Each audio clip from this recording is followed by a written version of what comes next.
গীবত হচ্ছে 4 প্রকার। গীবত কয় প্রকার? 4 প্রকার। গীবত হচ্ছে 4 প্রকার। 4টা কাজের মাধ্যমে গীবত হয়।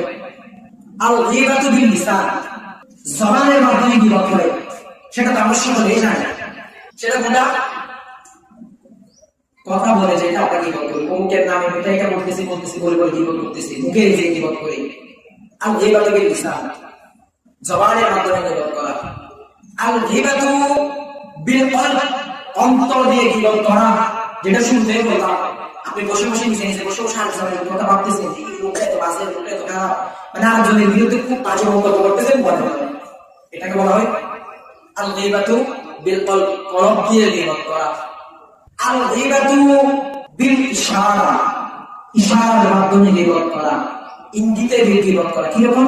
একজন লোক আসছে, আপনি তো মুখে বলতে পারতেছেন না, অন্য কিছু বলতে পারতেছেন না, আপনি এভাবে মুখে এভাবে ইশারায় গীবত করতেছেন, মানে তারা বলতেছেন, মানে একজন করে যেতেছেন তার ক্লাস গীবত করতেছেন, এটা ইশারার মাধ্যমে।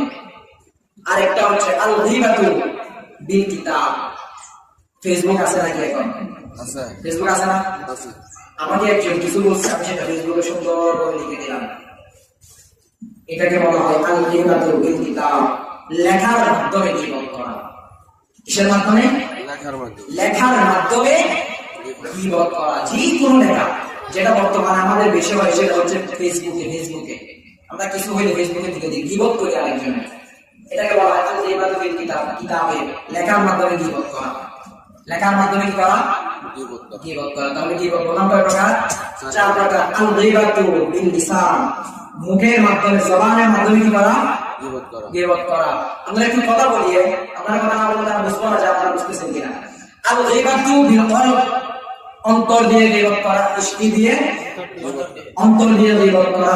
আল গীবাতু বিল ইশারা, ইঙ্গিতের মাধ্যমে, ইশারার মাধ্যমে গীবত করা। কিসের মাধ্যমে?